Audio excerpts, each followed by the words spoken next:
Solving radical equation. This time we have two radicals, two square root. In order to do that, we have to move one of the square root on the other side before we square both sides. So I will add square root of x plus 1 on both sides.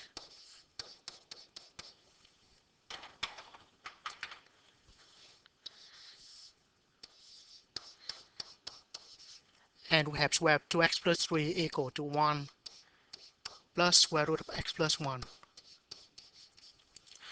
Next, we're going to square both sides, but when we do that, we need to check the answer. So we're going to square both sides. And whenever we do that, we need to check the answer. So just write that so we remember to do it later. All right. So the left-hand side we have square root of 2x plus 3 square, and the right-hand side we have square of x plus 1 square. So the left-hand side square root of 2x plus 3 square, and square root cancel out. So the left-hand side we have 2x plus 3, and the right-hand side a square is multiplied by itself.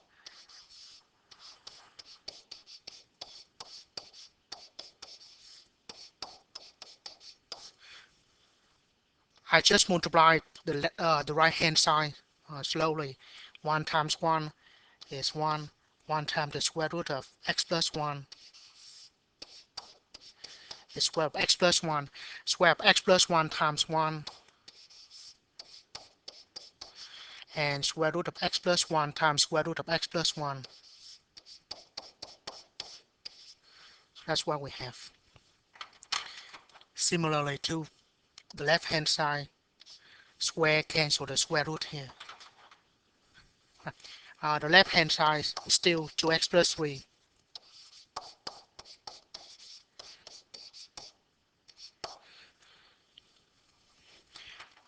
The right hand side we have square root of x plus 1 and square root of x plus 1. Those are like terms. Combine them, we're going to have 2 square root of x plus 1, and then just x plus 1.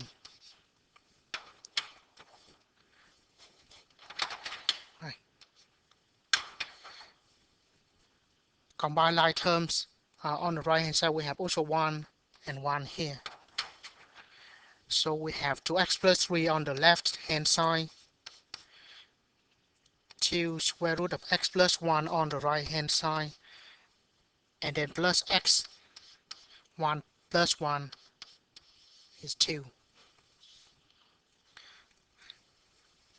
Right.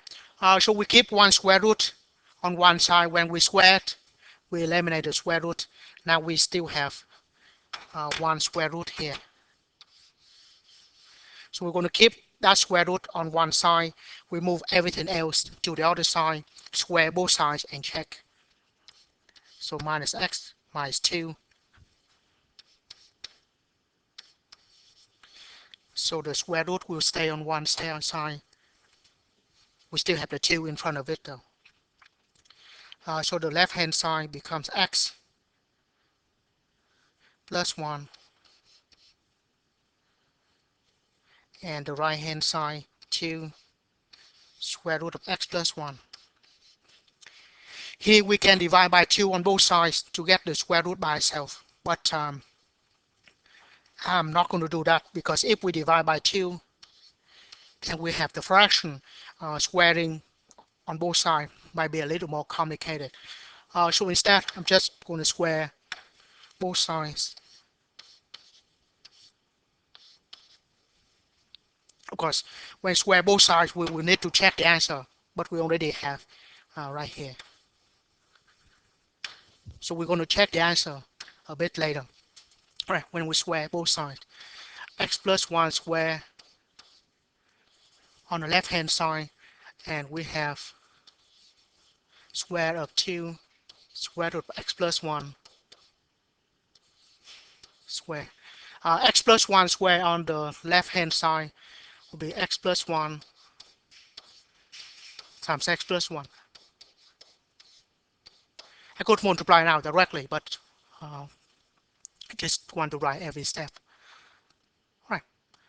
When we have the square, this square here, we go to the 2 and we apply to the square root of x plus 1. That is, when we write that, so the square we apply to the 2 and square apply to the x plus 1. Square cancel the square root. Multiply on the left hand side. We have x squared plus 2x plus 1, but let's just multiply x times 1, x, x, and 1 times 1 is 1. The right hand side, 2 squared is going to be 4, and x plus 1. Alright, and simplify. We have x squared plus 2x plus 1 on the left hand side, 4x plus 4 on the right hand side. Now this is just quadratic equation. We move everything on one side, the left hand side, so minus 4x on both sides, and minus 4.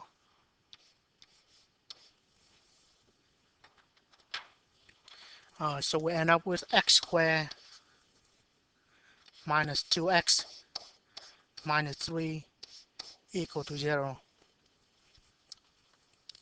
If we factor this quadratic equation, this should be simple. In order to have an x square, we have to have x and x. And then to get to negative 3, either 1 times negative 3 or negative 1 times 3. So one of them is 1, the other one is 3. Since they add up to minus 2, so we need to have minus 3. So that's what we have. And the product is 0, so at least one of them is 0.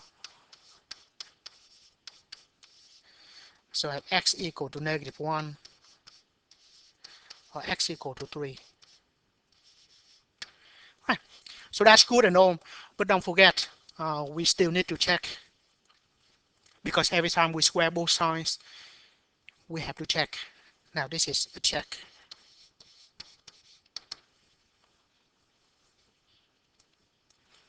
Right. We have x equal to negative 1.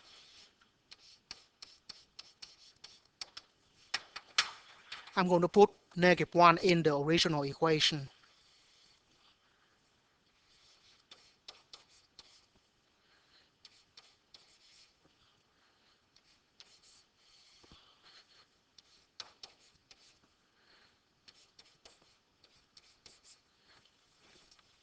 Right.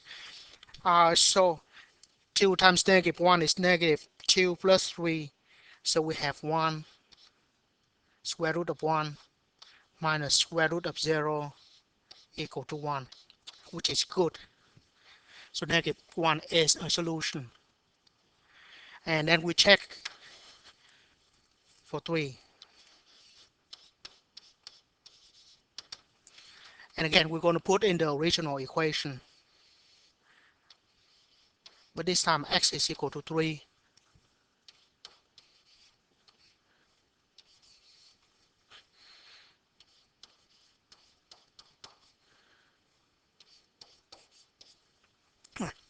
By the way, when we check originally, we don't know if it is true or not. But after it is checked, put a check mark there. Right.